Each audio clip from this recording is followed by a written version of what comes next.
Hey, what's going on YouTube? BD Kane 721. Happy Friday morning. It's the 17th. Yeah, 17th of February.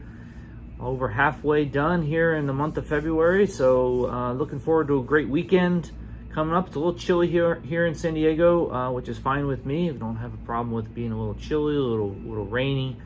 Hopefully that weather will last well into the spring. But I'm doing a video response today for a channel that I've recently started following on a regular basis, probably within the last 5-6 months actually. Shoeboxlegends.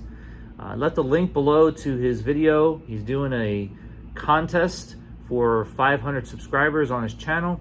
So congratulations first on that. That's a great accomplishment here in the community. And he's giving away a couple great prizes. And you know, trying to keep with my goals for 2023. I want to get a little bit more involved in doing some video responses and some responses to contests in general. I am very guilty of not getting involved in these contests throughout the years. It just hasn't been something high on my priority, so I'm trying to make that change here on YouTube. So this will be one of the first ones for the new year, and I'm looking forward to it. Again, there's a link below. I'm going to turn the camera around to show you some cards and answer the couple of questions that he wants us to talk about, and I will be back in a second. All right, see you in a bit. Thanks everyone for sticking around. I'm going to answer the two questions that Shoeboxlegends wants us to talk about on the video. And the first one is talk about a way you have changed as a collector, show some cards. And the second question is name one extinct brand or set you would like to see revived. I'm going to answer the second one first because it's really easy for me. I don't dabble in football and basketball too much. I wish I did. I would like to be more involved in football. It's probably the only other sport that I follow as closely as baseball. And becoming a Topps Chrome fan like I have over the last 10 years, I would love to see Topps Chrome football back in circulation. I know they lost a license a while back. I forget what year was the last year they produced a Topps Chrome set. Was it like 2012 or 2013? Somewhere in that time frame. And I just think as a Topps Chrome fan, I would love to see Topps Chrome football come back, and I'm sure it would be very, very popular. So that would be question number two's answer. Now, question number one is going to be a little bit more in depth. I'm going to show some cards as I'm discussing it. There's been many ways I've changed as a collector. Any of you that have been with me for many years, you know that I am a set collector. When I got back into the hobby in 2010, that's what I started doing, was getting back into set collecting, because that's what I did as a kid growing up. In the late 80s, early 90s, I was collecting sets.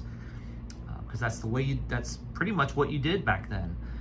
So I didn't know any different. And so when I got back into the hobby, that's what I started doing.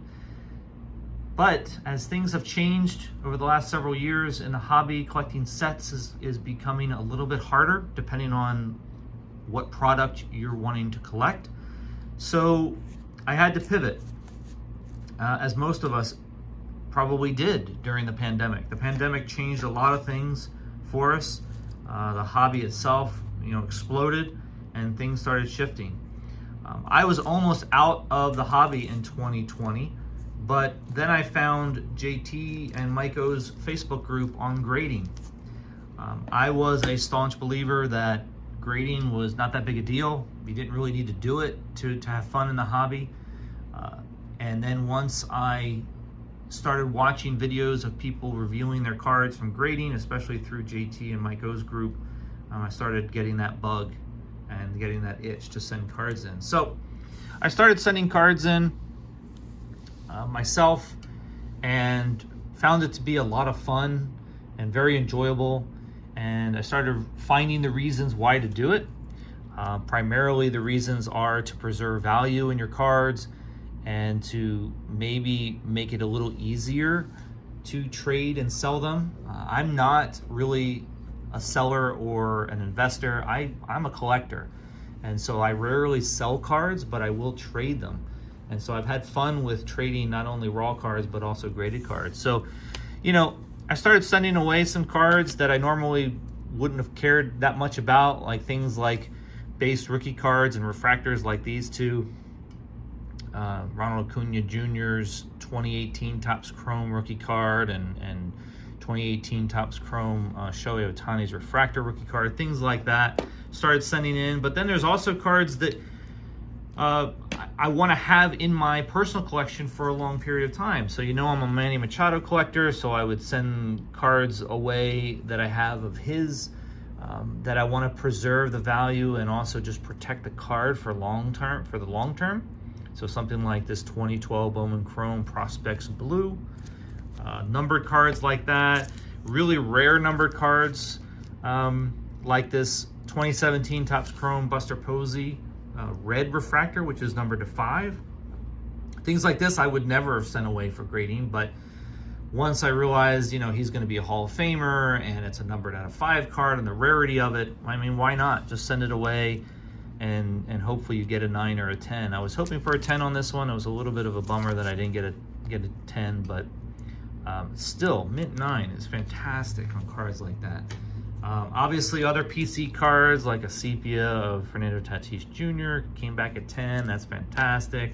Older cards that I have in my collection, like the 93 Topps Derek Jeter rookie card, which I have the gold version of this graded as well. I just did that. I think it was, what was it, last year? I graded that one.